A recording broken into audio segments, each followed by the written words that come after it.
Mitosis is how cells divide. And if you look at this lower part right here, I like this little image. Watch. There's a cell in different stages, all really quick. So we begin with the cell, and we're going prophase. It's preparing. Then telophase. They're lining up in the equator. Telophase, they're pulling apart. Anaphase, they're just about there. It's a neat process. Interphase is the first stage, and it's just preparing to divide. Then we go through prophase, where these chromatids, this is the genetic material, are going to shorten.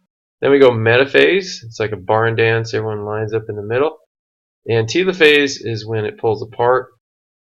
Anaphase is just, it's a continuation of telophase.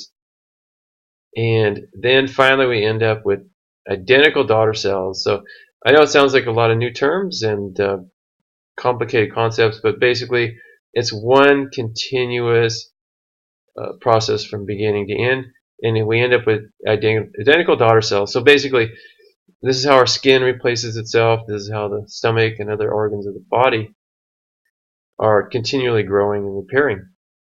Meiosis is something different, because here we're going to produce haploid, which means we only have half the genetic material.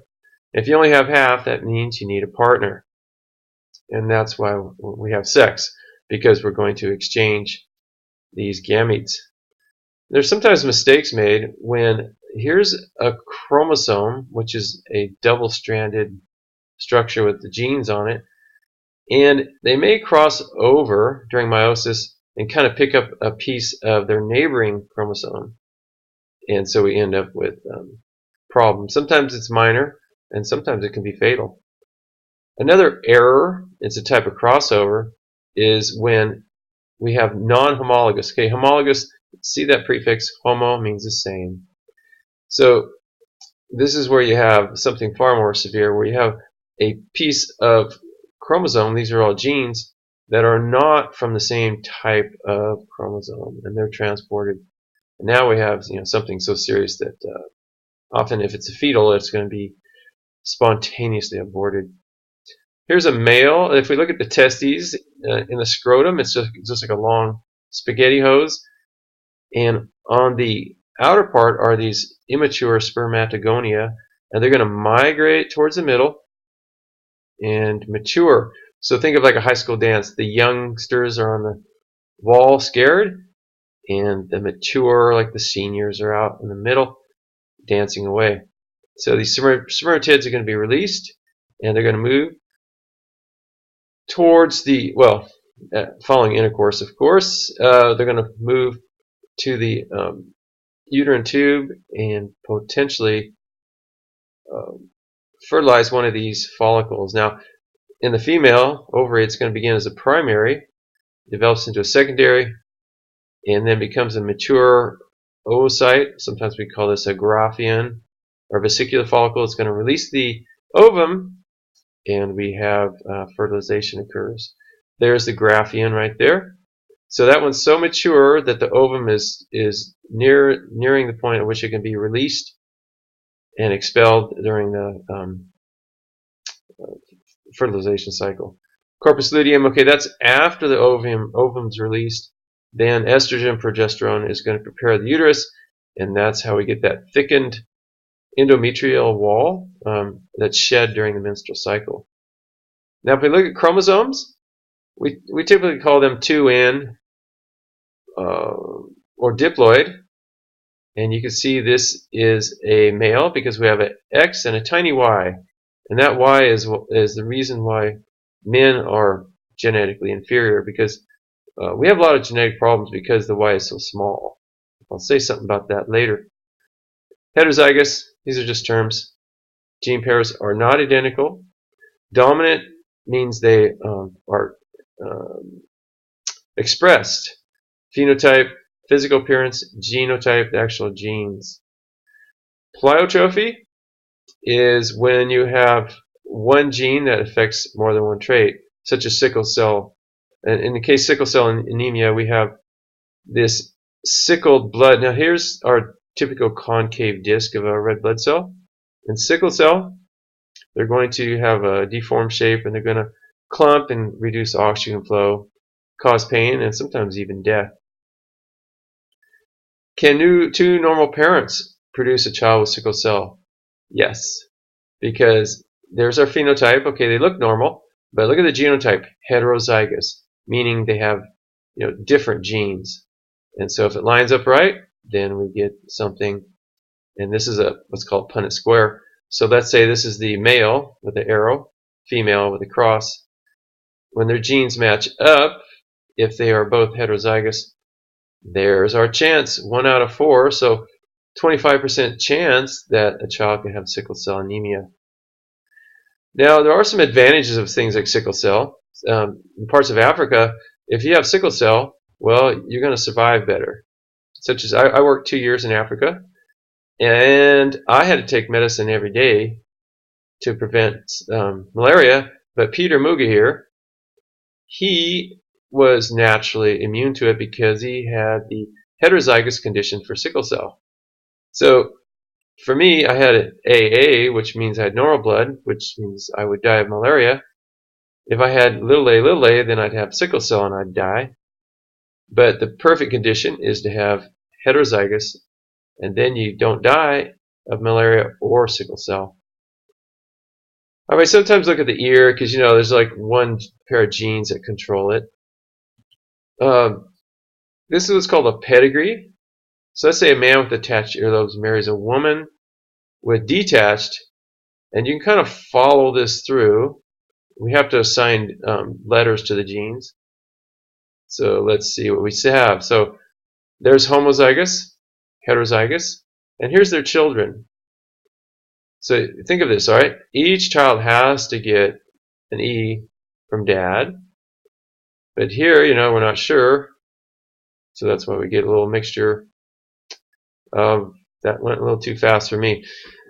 Multiple alleles, that's when you have like codominance. If you ever heard of A blood or B blood, and that's what we have here, is different alleles. It's a version of a gene when I say allele.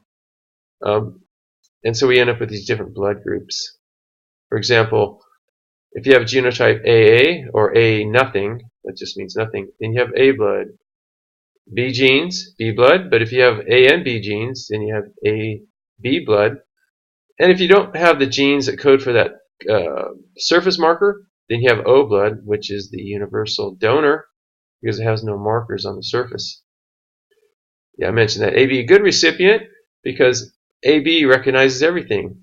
Because if the donor has an A, well, I got an A. Donor has a B, I have a B. The best donor, of course, is O because there's no surface markers. It's not going to trigger a reaction. Incomplete dominance, this is kind of where we get something intermediate. Like if we cross a red and white flower, take a look at these genes, you end up with something like this. I know this is kind of complicated, but that's a pink, and that's a pink because it has a 1 and a 2. And so you end up with 1 white, a couple pinks, and 1 red. See, the red is 2-2 there. That's called incomplete dominance, where you don't really have a dominant. Polygenic is where we have several genes, and a good example of this is melanin. Okay, here's the word here. It's the pigment that codes for eye color, hair color, and even skin. And so we could have many genes, and that's why you have all these different shades of color. And sometimes people have a gray or green eye. It's all melanin. I mentioned this feature, sex-linked, and this is where the males have this little teeny Y, and unfortunately, there it is, a picture of it. So that means if there's a genetic defect on the X, then it's going to be expressed. Whereas a female has 2 X's for her sex chromosomes.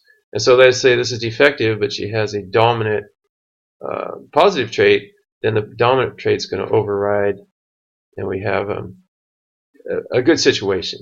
So we often don't get sympathy for this. A few people really realize that we are genetically inferior because we tend to be bigger and hairy, and yeah, here I am talking about it. But I guess there's some advantages to being a man. And sorry, genes cause hair follicles to cycle down. So that's why we tend to get baldness as well. A woman with normal vision, I like this example. She marries a man with normal vision, but color vision is controlled by the genes on the X chromosome. And so remember this, XY, there's a man. What are the chances of having sons with color deficiency? Okay, can you read this number? If not, then you probably are a man and you have some color vision problems. But anyway, this is kind of complicated, but see there's an X and a Y, and that N means he's normal. And here's the female, an X and X, and she has the normal trait for color vision, but oh, here's a recessive N. See that little, we tend to use little letters to represent recessive. And so here's their children. Those are daughters, right? XX, daughter. The daughters are all going to have normal vision because look at, they all have the dominant N that they got from mom or dad. But look at the sons, okay? The man can only give a Y, which is kind of worthless in this case. And so the son either is going to get the big N from the mom, so he's going to have color vision, or he's going to get the recessive little n. And so we have one son with color vision problems. And that's one example of the sex-linked trait. Penetrance refers to the probability that the allele will affect the phenotype. So here's that word I mentioned earlier. Phenotype means physical expression, because sometimes we carry genes and we don't suffer from them.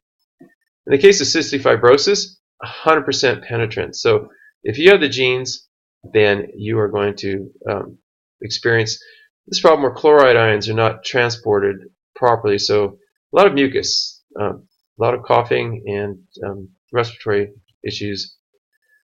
Aneuploidy, that is when the embryo doesn't have the right number of chromosomes. So a good example is trisomy. We think of Down syndrome. So here's a situation here. Okay, we expect chromosomes in pairs, right? Diploid. Remember, diploid's 2, haploid's 1. Haploid's only a sex cell, so we're not going to see one here. But here's a trisomy. For some reason, the chromosomes stuck together during meiosis, and we have an extra pair. Which sounds like good, okay, more is better, but not necessarily. Some trisomies are not very problematic, and here we see it in diagrammatic. So here's a diploid pair. They're supposed to split during meiosis, remember that we looked at earlier, to a haploid, so think of sperm and eggs. But, oh no, here's the problem. The chromosomes stuck together, and now we have trisomy problem. How do we detect this? Well, fetoscopy, we're going to look at echoes.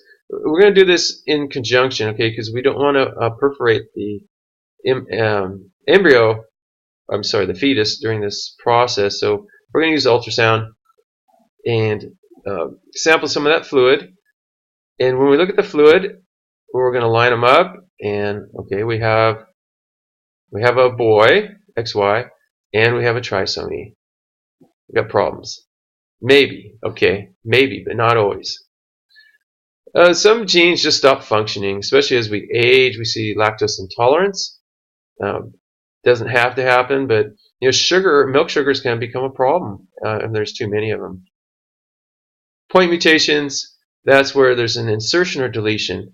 And a good one is the alpha fetoproteins produced in the fetus. And that's why we can do an AFP test with venipuncture. And we can look at some conditions, at least predict perhaps spinal bifida or some other issues that the fetus may suffer from. Just a summary here. I know it's a lot, but it's our bodies and it's our genetics, and it's kind of cool. So that's one summary, and here's our second summary page. Polygenic, aneuploidy, point mutations. Thanks for listening.